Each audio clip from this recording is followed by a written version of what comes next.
नमस्कार दोस्तों, स्वागत है आपका हमारे खास शो कहानी सुनो में, जहां हर कहानी कुछ खास, कुछ दिलचस्प और कुछ सिखाने वाली होती है।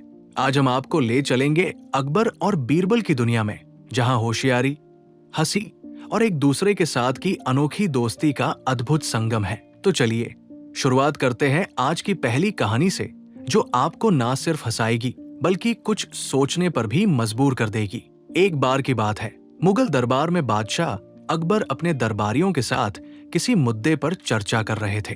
उसी समय वहां एक किसान अपनी फरियाद लेकर आया और बोला, महाराज न्याय करो, मुझे इंसाफ चाहिए। ये सुनकर बादशाह अकबर बोले कि क्या हुआ?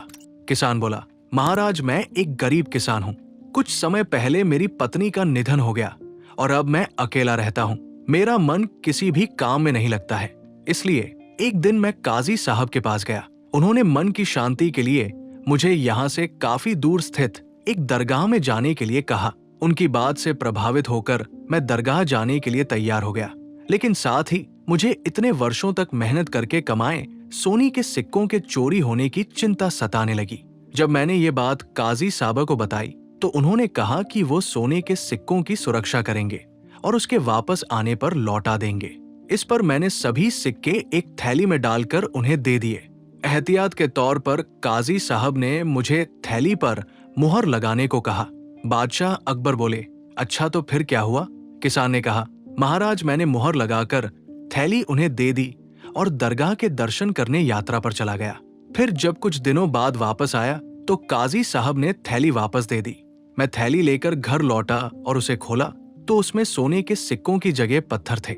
मैंने इस बारे में काजी साहब से पूछा तो उन्होंने गुस्से में कहा कि तुम मुझ पर चोरी का इल्जाम लगाते हो। इतना कहकर उन्होंने अपने नौकरों को बुलाया और मुझे मार मार कर वहां से भगा दिया। किसान ने रोते हुए कहा, महाराज मेरे पास जमा पूंजी के नाम पर बस वही सोने के सिक्के थे। मेरे साथ न्याय करे महाराज। किसान की बात सुनकर बादशाह अकबर ने बीरबल को मामला सुलझाने के लिए कहा। बीरबल ने किसान के हाथों से थैली लेकर उसे अंदर से देखा और महाराज से थोड़ा सा समय मांगा। शहंशाह अकबर ने बीरबल को 2 दिन का समय दिया। घर जाकर बीरबल ने एक फटा हुआ कुर्ता अपने नौकर को दिया और कहा, इसे अच्छे से रफू करवा कर लाओ। नौकर कुर्ता लेकर चला गया और कुछ देर बाद उसे रफू करवा कर वापस आ गया। बीरबल कुर्ते देखकर खुश हो गए। कुर्ता इस प्रकार से रफू किया गया था कि मानो फटा ही न हो। ये देखकर बीरबल ने नौकर से उस दर्जी को बुलाकर लाने को कहा। नौकर कुछ ही देर में दर्जी को लेकर आ गया। बीरबल ने उससे कुछ पूछा और वापस भेज दिया। अगले दिन बीरबल दरबार पहुंचे और सैनिक से काजी व किसान दोनों को दरबार में लेकर आने का आदेश दिया। कुछ ही देर में सैनिक काजी व किसान को साथ ले आया। इसके बाद बीरबल ने सैनिक से दर्जी को भी बुलाने के लिए कहा। ये सुनते ही काजी के होश उड़ गए। दर्जी के आते ही बीरबल ने उससे पूछा, क्या काजी ने तुम्हें कुछ सिलने के लिए दिया था? तब दर्जी ने कहा, कुछ महीने पहले मैंने इनकी सिक्कों वाली थैली को सिया था। इसके बाद जब बीरबल ने जोर देकर काजी से पूछा तो उसने डर के मारे सब कुछ सच सच बता दिया। काजी ने कहा, जहांपनाह, मैं एक साथ इतने सारे सोने के सिक्के देखकर लालची हो गया था, मुझे माफ कर दो। बादशाह अकबर ने काजी को आदेश दिया कि वो किसान को उसके सोने के सिक्के लौटाए और साथ ही काजी को 1 वर्ष कारावास की सजा सुनाई। इसके बाद एक बार फिर सभी ने बीरबल की बुद्धि की भूरी भूरी प्रशंसा की। सीख, कभी लालच नहीं करना चाहिए और नहीं किसी के साथ धोखा करना चाहिए। गलत काम के बदले एक ना एक दिन सजा जरूर भुगतनी पड़ती है।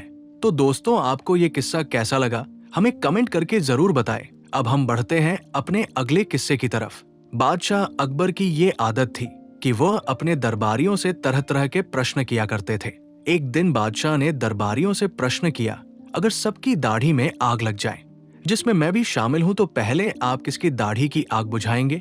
हुजूर की दाढ़ी की सभी सभासद एक साथ बोल पड़े, मगर बीरबल ने कहा, हुजूर, सबसे पहले मैं अपनी दाढ़ी की आग बुझाऊंगा, फिर किसी और की दाढ़ी की ओर देखूंगा।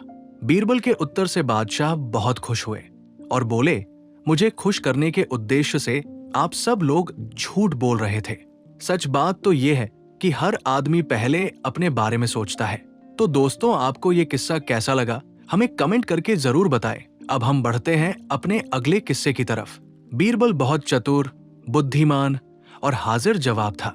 उसकी कीर्ति दूर देशों तक फैली हुई थी। ईरान के बादशाह ने जब उसके चातुर्य की तारीफ सुनी तो उसने राजा के पास संदेश भिजवाया कि आपके वजीर को कुछ दिन के लिए मेरे दरबार में भेजने की कृपा करें। राजा ने बहुत कीमती वस्त्र आभूषणों की भेंट के साथ बीरबल को ईरान के लिए रवाना किया। ईरान की सीमा पर बीरबल का भव्य स्वागत किया गया। दूसरे दिन जब बीरबल बादशाह के दरबार में पहुंचा तो बादशाह ने भी उसकी आवभगत की और राजा के द्वारा भेजे गए उपहार के लिए धन्यवाद और कृतज्ञता प्रकट की। बीरबल ने ईरान के बादशाह को राजनीति के कई रस रहस्य समझाए। बादशाह उसकी हर राय से सहमत हुए। विदाई की बेला में बादशाह ने अपने सभी दरबारियों के बीच हिंदुस्तानी वजीर से एक सवाल किया कि आपके राजा और मेरे बीच आप कैसे तुलना करते हैं। वजीर ने कहा, हमारा राजा दूज के चांद की तरह है और आप पूनम के पूर्ण चंद्रमा से सुंदर सुशील हैं। बीरबल के साथ आए राजा के दरबारियों को मौका मिल गया।